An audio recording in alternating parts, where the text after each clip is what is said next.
This week, today, I'm starting off crying. Literally, just tears. Here, I got some like iced tea here. Oh, Jesus.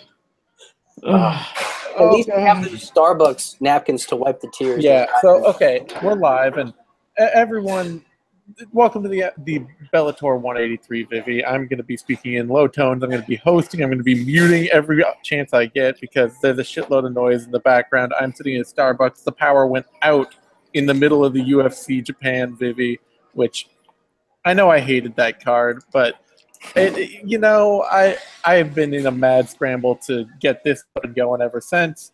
We are here to talk about Bellator 183. Connor, in the meantime, is like off, I don't know. He went back to Denny's and fell asleep. There's no waking him up now. So I got nothing to do. Like, I can't rescue that. I may burn through something later tonight. Who knows? But probably not. We're going to talk about this Bellator card, which is honestly the better card happening this week anyway. So whatever. We are probably not going to talk about the prelims at all. I don't see anything on there. Is there anything on there that either you guys... I'm a Brooke Mayo fan, and she's actually my mother's favorite fighter. My mom doesn't even watch fighting. Okay, so we can talk about the Brooke Mayo prelim if that is what gets you going. Since it's the only one. Do you have, Vic, do you have any that you cared about? Yeah, there's actually Gaston Bolaños, who we missed talking about his debut in Bellator. Stellar kickboxer. He's going to be making his second professional fight effort here. And also look out for the J.J. Okanovich fight. That probably might be. So there's some things that you're interested in. Eddie's mom's interested in Brooke Mayo. Yep. We're not actually going to talk about that. I lied. Well, I actually said everything I had to say about it. Okay. Same here. There you go. Then at that point, let's just jump straight over to the main card here. And Aaron Pico. I am picking Brooke Mayo. Okay. Well, yeah, for your mom's sake, you gotta. What are you going to do? You're going to betray your sweet old mother? You pick against her, she'll come out like waving a stick at you. Eddie, how could you? Sonny boy, I told you not to pick against Mayo. All right. Christmas for you.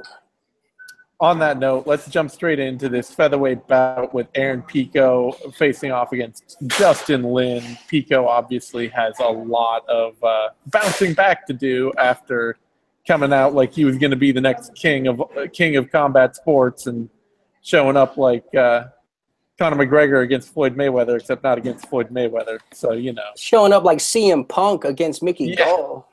Yeah, there you go. Showing up like CM Punk against Mickey Gall. Doing nobody proud.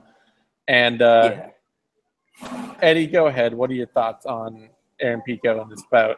Aaron Pico, he lost his debut to Zach Freeman, whose nickname was the Altar Boy. And to continue with the religious undertone, he is now facing Justin Lin, who is the Mortal Sin. So he's going from the Altar Boy to the Mortal Sin. If he doesn't win here, he's got to go fight Johnny Purgatory maybe. I don't know. But Aaron Pico, super hyped wrestling guy coming in, shows up and just screws the pooch. He gets club and subbed right off the bat. I mean, it was 24 seconds. It was terrible. He showed absolutely nothing at all. And I'm not sure if this guy has any amateur fights because it doesn't look like it. Nope. And I mean, that could be an issue. It's like when you have someone who doesn't have any amateur fights despite, being severely awesome in one specific area, and you put him in there against a guy or guys who have, pretty decent records, I mean, shit like this is going to happen because, I mean, you don't know where he falls. Like, you have no basis to say, oh, well, he can do well here or he'll do well there. Like, you really have no idea. And he lost so fast in his debut that I'm in the same exact position. Unlike Brooke Mayo, who lost her debut, but, she put up a hell of a fight and she at least made it to the third round so we can see her tools to where I feel confident picking her in a fight. This, though, I can't pick Aaron Pico here. And it's not like Justin Lin is great because he's kind of like a beta in a world of alphas. Like, he's not He's not very good. So I have no logical reason to pick either one of these guys, so I'm not going to. Well, damn. Okay. Right. So I guess it's my turn. So Aaron Pico, if you're not familiar somehow for some reason, very decorated Olympic hopeful, golden boy that Bellator really had invested a lot in. He's training with Bob Cook and Eddie Bravo in a sort of weird collaborative effort. Was supposed to come in and make something of an impact. He took on a savvier veteran than he thought he would in Zach Freeman. Ended up getting nailed with an uppercut and then submitted in the first round. Now, he's young, and I don't know really if having him take part in the amateur scene, I don't know how many fights he would have taken as an amateur. Like, there's no real right way to approach this situation when you have someone who's been known as this crazy prodigy for quite some time. But I think this is a much fairer fight against Justin Lin. Lin is not a slouch. He's actually a pretty rangy striker, very weird and with his style. You know, a bit more of a herky-jerky motion to his movement. A decent enough wrestler, but not anywhere near the world-class caliber that Aaron Pico has. And not only that, but his submission game is probably, at least his submission defense game is good, but it's not going to be enough, again, against someone who's been grappling since they were 5. So I'm going to have to go with Aaron Pico on this one. I think they got this one right, but I don't think that Lin is going to make it easier for him. So it's definitely, I think this is going to be a lot better in reality than it seems on paper. I will say this, Vic. It will not get easier than Justin Lin. Oh, no. It's not going to get any easier than this. Well, and it can't get any worse for Aaron Pico.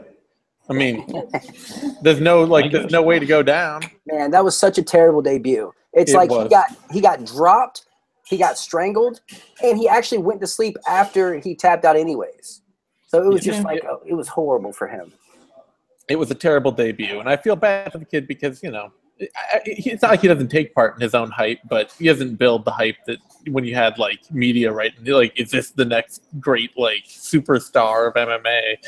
Yeah, and he still can be. I mean, he's young enough to still have that happen later on, but it's still kind of dicey early on in your career to have. You get your hype, you fall, you take your heat too. Exactly. The most notable aspect of this fight is the fact that he's dropping down to 145 because he looked really small at lightweight. Yeah. So maybe fighting someone a little smaller will be better for him. So on that note, odds here are very much skewed towards the Aaron Pico is still the next godchild of MMA. He is he opened at minus 525 and has fallen to minus 611 after adjusting up to minus 417. And Lin opened at plus 410, adjusted down to plus 324, and is back up to plus 427, which, I get that the guy's got hype, and I get that his opponents are picked to lose to him, but you're picking an 0-1 fighter at minus 500 odds is that you've never seen do anything of substance in a fight. You've never seen win a fight. Or do anything in a fight. Nothing. Right. That's true. So it's a little weird odds there. Just a lot. Still, that hype train is still alive, is what I would say. All right. In the next fight, Adam Piccolotti, lightweight bout, Adam Piccolotti, Goiti Yamauchi. And Vic, what are your thoughts on this fight? Oh, boy. You know what? I like this. Yamauchi has shown in the past that, at least before, he had a problem with stronger wrestlers and, dealing with guys that were really good at not only utilizing top control, but making sure that they took out his bottom frame, isolating his arms. And, that was a lot. He had to learn a lot to get out of that. And he's done well against other grapplers since. Problem is Piccolotti, kind of coming up nice and quiet, but I think he has the tools to spoil this. I think he's actually going to be able to not only give him a good fight, I'm actually going to pick him to beat Yamauchi in this one. I think he's got a far more focused submission game. I think his cardio is really good. I think his striking is, it's still basic, but it's probably a little more advanced than Yamauchi's as far as the fundamentals to keep the fight where he wants it. And not only that, his style is also better suited to win rounds. So I'm going to go Piccolotti on this. Yeah. So Piccolotti, I think, is actually a pretty wise move here because, you know, they're both pretty wicked at jiu-jitsu. Granted, I mean, we've seen that, especially Yamauchi. I mean, he's smooth off his back. We'll say that. We saw that when he fought Ryan Couture. We saw that in his last fight against some Bobo over in Italy. Even though he did get dropped early, he did recover and get the sweep, get the mountain triangle. It was pretty beautiful. So since they're both so awesome at jiu-jitsu, I have to look at who's better in all the other aspects of MMA. And I gotta say Picolati is. I think he's the better wrestler. I think he has the more functional stand-up. Even if Yamauchi looks more pretty when he's throwing his combinations, it's not as effective as Picolati's is. And as far as phase shifting goes, I got to give it to Picolati. We saw when he fought Brandon Gertz, he did that. He pumped a jab and snuck in a double leg, didn't get it, but then threw a knee on the break. So it's like he's got these sequences to him, you know, that I really enjoy seeing. So I'm gonna go with the undefeated Picolati here. I think he just has more avenues to win this, more tools to get it done, and he'll probably jab his way to a decision. All right. Odds on that. Picolati is currently the slight favorite, opening at -180, adjusting to -162, and now down to -168. Pretty much stable after the initial adjustments. And Yamauchi opening at +155, adjusting out to +136, and now +137. So not a lot of movement on those lines. And I feel like they're pretty accurate lines as well. And whenever I feel like that, I think it's best to stay away. All right. That brings us now to a heavyweight bout. Roy Nelson making his is this his Bellator debut now? Yes, Yes, it is. Yep. Roy Nelson making his Bellator debut against Javy Ayala. And Eddie, what do you got on this fight? Well, I love that the big boys are going to be throwing down. Ayala has been really untrustworthy as of late. I think he's more than capable of winning fights that you don't think he will, and he's more than capable of losing fights that you think he might win. So Ayala is a little iffy with me. Like that knockout he had on Sergey Karatanov was absolutely phenomenal. I mean, I was live. I saw it in person. It was epic. The chances of him doing that again are probably slim to none. I really cannot. I won't bank on that. So Ayala, he is just this monstrous, youthful, energetic ball of fight that just. I feel like he gives it all he has, but come midpoint in round 2, it's gone, and his gas tank is completely depleted. So I can't see Ayala lasting 3 complete rounds with Roy Nelson. Roy Nelson, of course, who is 41 years of age. Good God, when did Roy Nelson become 41? This is crazy. So he went 9-10 in the UFC. And, you know, isn't exactly great, but of those 10 losses, 80% of them were world champions. And that's actually pretty fucking awesome. You know, you're losing to world champions, Mark Hunt and Derek Lewis. Like, there is absolutely no shame in that game. And Roy Nelson is so durable and has such a legendary chin that the bulk of his losses come by decision anyways. So you really need to show up with at least 2 full rounds to beat Roy Nelson. And Javy has not proven to me that he can do that. So until he can prove to me that he has at least 2 rounds in the bank, I have to go with Roy Nelson's chin here and his ability to outlast or sustain whatever early damage Ayala is able to inflict, and then maybe not have the better cardio, but at least be able to manage his gas tank better than Ayala will, and be able to manage being tired better. So I'm going to go ahead and pick Roy Nelson by a 3rd round TKO. Okay, you're a better man than me. I'm not going to pick Roy Nelson here because you did mention some really salient points here, but first off, yeah, Roy Nelson is 41, but it's a hard 41. He's been on a bit of a slide, man. He's been getting tagged, he's been getting hurt, and he's been overly reliant on that big overhand right. And the last person he's been able to catch with that and actually put away was a shot Bigfoot Silva. And what was that? Last year, September of last year, actually, as I'm looking at here. So, you know, I don't really have that kind of faith in that legendary chin that he used to have after it's been cracked as many times as it's been. Ayala, we picked against him against Haratonov. We saw that that was a mistake. I don't think his cardio is that bad. I don't think it's necessarily great, but he's definitely more dedicated to his cardio than Roy Nelson is. I mean, I don't know. It's, you know, strength is the last thing to go, but he's got to be able to plant that hand on Ayala's chin, and I don't really see him doing that. I think he's regressed. I think he's limited his options as to what he does with his offense. This will be a gentleman's agreement to stay standing. And in that, I'm going to have to go with Ayala on this one. Not just the fact that he's younger, but the fact that, again, you're catching a guy who's just, you know, he's already begun to slide. He's already on his way down in his career trajectory. And, you know, Ayala's not going to be champion or anything like that anytime soon, but I have much more faith in him and his abilities than I do with Roy Nelson at this point. This is one of those situations, I got to say, where it would be like, I can see how Roy Nelson would lose this fight, potentially, but it would be the worst loss of his career. It would definitely be the worst one, yeah.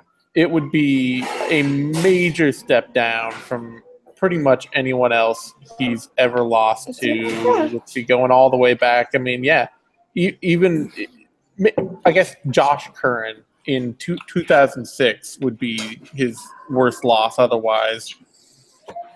And yeah, it would. I wouldn't pick. I'm picking Nelson in this just because Ayala's a live by the sword, die by the sword fighter, and Roy Nelson never dies by the sword. But it'll be interesting if he does. That's a bad day for Roy Nelson. I just can't get over watching Javy Ayala spike himself and knock himself out. that bothers me. I really think Nelson is not gonna have this gentleman's agreement to keep it standing. He's gonna take the Derek Lewis approach and just try to plant Ayala, put him on his back where he struggled in the past. Yeah, he could do that, certainly. Nelson is the favorite. Let me see. Currently opened at -300 and adjusted all the way up to -216. Slowly drifting down to -230. Don't do it. Don't do it. And Ayala opened at +250, dropped straight to +175, is slowly rising to +186. Okay, I don't know if I've ever mentioned this before, but I am technically an ordained minister. And I'll tell you what, beloved, stay chaste. Don't bet on this shit. Just don't. You don't want to do it. Just keep that money. I don't care if it's 5. I don't care if it's 10. Don't bet on that. So, Vic, if I decide to ever get married and tie the knot, are you going to be the one to perform the eulogy? You give me 48 hours notice. You goddamn right, Playboy. I'll be there. For you, what wouldn't I do for you guys? If he's not on the other side of the aisle, I guess. I mean, listen, it is what it is. All right. That brings us to our, is that co-main now? Yeah, co-main event. One of the best fights of the fall. One of the most violent fights upcoming on the MMA calendar. Something to get excited about. Paul Daly, Lorenz Larkin. And Eddie, tell me about this fight. Like you said, it's going to be violent. Two guys who will have the gentleman's agreement to keep this one standing. I do not expect a takedown or any kind of resemblance of one. So honestly, I think this will be identical to Lorenz Larkin versus Douglas Lima, except Larkin is facing someone who is much, much past his prime. So with that being said, the hand speed of Larkin will be the difference maker here. Daly just isn't fast enough with his hands to land in the same ways that Lima was able to. And Larkin's just stronger and faster and has better cardio and is more dynamic with his strikes. And he hides his punches behind his athleticism relatively well. Like, he's really good at just exploding out of his movements with like a cross. and it didn't really work that well or wasn't that effective against Lima. But someone who's, you know, in the twilight of their career, that kind of explosiveness and just raw speed is really going to be, it's going to be an obstacle that Daly is going to have to deal with. And I just feel like Daly is too far gone to be effective against the cream of the crop. And that's what Larkin is. So I don't think Daly is going to be effective, but I think he is savvy enough to not get finished. So I like Paul Daly a lot, but he really is just this gatekeeper now. And Larkin is elite and a world title contender. And I hope he gets to rematch Lima, honestly. So I'm going Larkin here, and I'm going to get him by a unanimous decision. Okay, that's respectable. A few minor points with which I disagree. Number one, yeah, Larkin is still definitely one of the elites at welterweight, no matter what organization he's in. I still think he's definitely top 10. We saw how he dismantled Neil Magny and made him look almost as if he wasn't even really a professional fighter for some portions of that fight. And granted, not every fighter is going to be Neil Magny. Not everybody has that same kind of style or approach. And Daly is certainly much more of a he's got much more of a boxing first style, and he's much more willing to brawl. That's not going to go well for him. I can definitely see Larkin not only really taking it to him, I see him finishing him. I think it's probably going to be somewhere late in the second round. I just think he's way too composed. I think his arsenal is wide enough. He's got the leg kicks. He's got the knees. He's got the timing and everything right to figure out the range and be able to get his shots in, get himself out of the way by moving at an angle, and then, you know, just keeping that cumulative damage going until he gets the kill shot. I don't really see Paul Daly, you know, taking this to the ground either. So, I mean, I don't really see any use for either one of these guys. They're too proud to do it. They basically put all their eggs in the striking basket, and that's fine. But, yeah, I really don't see how Daly gets this. I mean, especially unless it's some wild surprise, you know, like a flying knee like he did against Brennan Ward in the first round. But Larkin's not going to get reckless like that. So I don't really see that happening either. Yeah, so I definitely got to go with Larkin on this one, and I do think he's going to get the finish. I don't think that Daly is savvy enough to stop it, because after a while his instincts are going to take over, and we've seen that happen. His fight IQ immediately starts getting it starts to evaporate slowly when that happens. Let me ask you this, Vic. Do you think that Daly will be able to neutralize the kicking game of Larkin at all? Not really. He might check one or two kicks early, but once Larkin opens up and starts throwing everything from different angles, he's going to be a lot harder to predict for a guy like Daly. Yeah, I'm curious on that too. I had a feeling Lima was going to be able to, but I'm not sold that Daly can do the same kind of thing. No, they're different kinds of guys too. I mean, it's just it's what it is. All right. Yeah, I'm definitely leaning Lima on this. I love Daly, but he's yeah. I mean, I was shocked. I've bold. been shocked at some of the wins he's been able to get lately. But that's bold. You're leaning Lima. That's a bold choice. He's not fighting. Yeah. You said Lima. You mean Larkin? Larkin. Yes. That's me fucking with you. Yes. All right. So odds on this, Larkin is the pretty reasonable favorite here, opening at -280, rising up to adjusting up to -236, and slowly falling back down to -255. Daly, the underdog, opening at +240, adjusting down to +190, and now rising slowly back up to +204.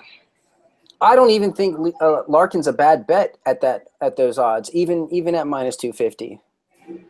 Yeah, I mean, Larkin has trouble against good, diverse boxers, but Daly is not the most diverse boxer. No. He's kind of a, you know, one-handed power striker who's crafty off that one hand, but he's not usually the kind of guy to just really, you know, make somebody, or not anymore as much the kind of guy who just makes somebody have to just break down their whole game purely because of his boxing.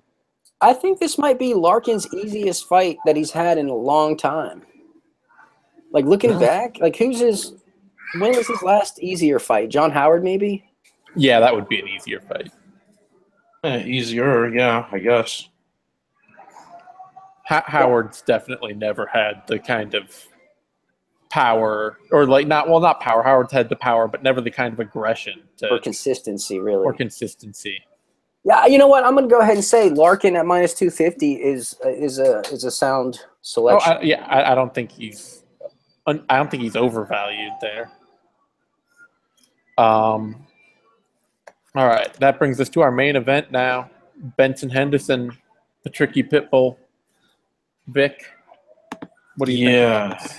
You know, there have been so many questions regarding Ben Henderson after he made it over to Bellator. I mean,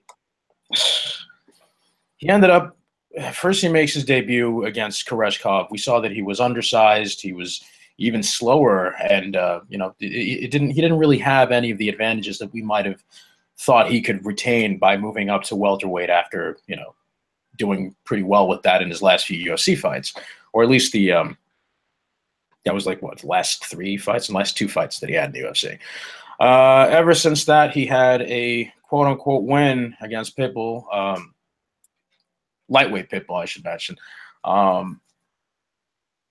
That was actually an injury. It's not an actual win that he earned. And he wasn't looking great in that fight either. So I think he earned it, but I'll say he earned it. But go ahead. No, I mean, again, I'm simply speaking in terms of public perception, but that's fine. Even though I kind of disagree. I'm a little, I'm waffling on that one. Then he ended up losing a fight to Michael Chandler by decision. Again, no, there's no shame there, but there does seem to be a bit of a tapering going on here with Henderson. I don't know if his mind just isn't in the game the same way it was, or maybe stylistically these are just really bad matchups for him. So I'm starting to wonder really what it is that's going on. If this fight's going to start off the same way that the last one did, where he's just going to start eating leg kicks and he's going to let them go unchallenged. I don't really know what it is that he can do that would pose a major threat. I mean, his wrestling is more of a reactive thing these days. He's not usually going to be a guy who dives in for doubles or anything like that. He's good at flustering guys with his movement and his timing as well, and kind of just picking away at his opponents. But I don't know. I don't know if I can really trust him at this point. As much as I've loved this guy and he's been one of my favorite fighters for years, I don't really know how much he's got left in the tank. And I really think that a lot of the things that he was able to get away with due to his athleticism, I think that's starting to fall behind, and he hasn't been able to replace that with either technique or other veteran savvy ideas and little tricks and stuff to replace that. So I'm not sure. I want to pick him here.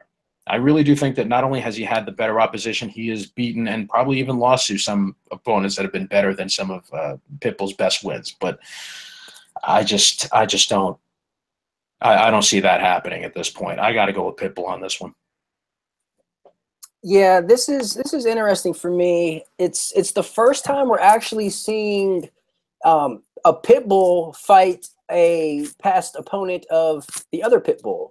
Right. So that's kind of unique, and it almost makes this a bit of a rematch, sort of, since the brothers' styles are so damn similar. And they're replaceable in the eyes of fans, unfortunately.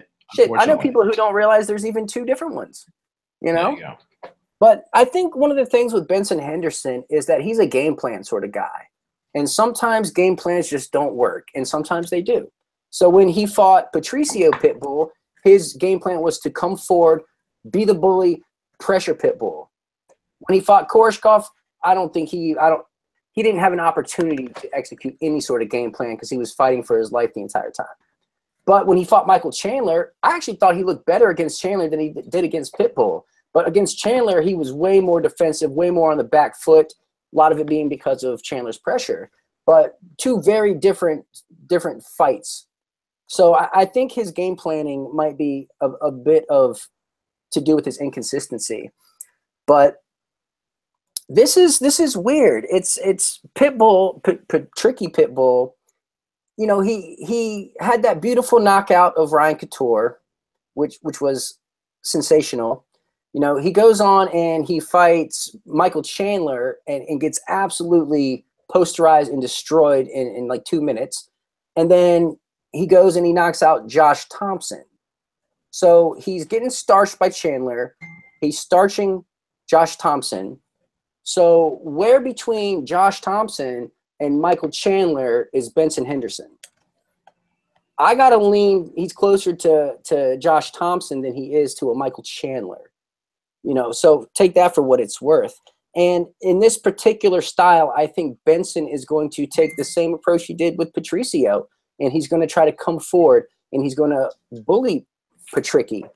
And I feel like that plays into Patricky's favor, because if you give Patricky open space, he will become a spectator. He will become passive, and his output will dwindle. If you pressure Pitbull and make him work, he will work. And I think that will work against Benson Henderson here. I think that's I absolutely believe that's how Benson will come out. And I think Pitbull is good enough to counter whatever Benson is bringing his way and get his counter punching off, just like Patricio did. So my cause of concern for Patricky for picking him is his wins. Like, who's his best win? The ghost of Josh Thompson? Outside of that, they're like, who, he hasn't shown to me that he can best championship caliber opposition. So perhaps this will be the first. When the dust settles, I actually had a premonition that Pitbull won this fight and Benson Henderson retired. So I'm going to pick Pitbull here, and I think he's going to win a split decision. Okay. Well, damn. All right. So you guys are both picking Pitbull? Yeah, both picking Pitbull. I'm sadder about it than Eddie is, but yeah. Yeah, I mean, Patricky is definitely, between the two of them, I would say he's the slightly lesser athlete. He's a little less fast on the trigger, a little less dynamic in scrambles than his brother. His brother's a little notch above him athletically. But I do think that the Pitbulls have Henderson really well scouted. And I'm not sure that Henderson is going to be doing a lot of, changing up in the meantime.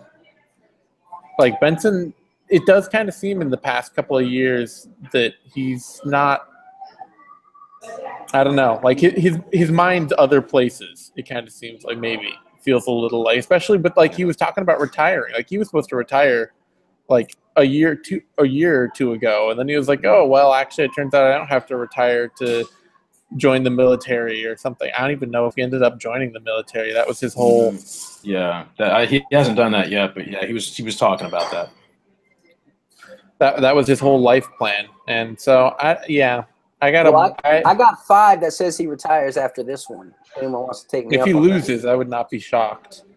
Yeah, if he loses, this is his worst loss ever. It might be true, is it? It might. I don't know. I mean, maybe given the context Oh, wait, no. Rocky Johnson in 2007. Yeah, but was he even the same guy then? I don't know. Yeah, but it's a fair thing to say. Rocky Johnson's his worst loss, but this would be this would be a cut below Koreshkov, certainly.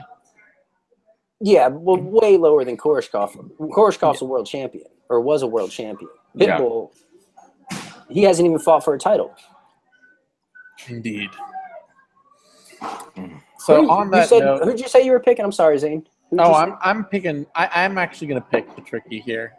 I think they've got him scout. I think they've got Henderson scouted, and I don't think Henderson is going to offer enough new in this fight to change that scouting. Now, it could end up being that Henderson is still just a better athlete than Patricky and can make that count enough by wrestling with him and grappling with him and making this just an ugly physical fight. But that's not Bendo really has to be kind of forced into that. Otherwise, he does leans back and bullshits and kind of let the fight go whichever. And sometimes, and the older he gets and the less dynamic he gets, the more that style tends to not favor him. Yeah. If Patricky breaks his leg here, I quit MMA. I'm done. I'm just done. I'm excited. I'm excited for this card. It's better than the UFC card this week. So good odds on on this fight. Henderson is the favorite. Opened at -205, adjusted up to -180, has fallen back down to -207. And Patricky opened at +175, down to +150, and up now to +167. So late money is definitely coming in for Bendo and not Patricky. I think Patricky's a chance bet there if you can't help yourself. If you need your fix. Some people do. I definitely would not trust Henderson in his recent form. No. Zane, are you drinking the pumpkin spice latte? No, I had some iced tea, some black iced tea with some lemonade in it. I drank a bunch of coffee already today, so I'm taking it down a notch. Okay. That's a good choice. I like that. I should do that. All right. On that note, I may be back to do some kind of vivisection on my own today, or for the UFC card, or with somebody. I don't know. Maybe not. I still got to try to get home, get shit figured out. Thanks, everyone, for tuning in. You can find me on Twitter at TheZaneSimon. You can find Eddie on Twitter at TheEddieMercado. You can find Vic on Twitter at VicMRodriguez. You can find all three of us over at BloodyElbow.com in our various roles, whatever. Give this video a like over on YouTube. Subscribe to our YouTube channel, MMANation.com. We will be back next week for, what is next week's card? Is that UFC 216? No, we actually don't have one next week. We don't? Awesome. Really? Okay. Really?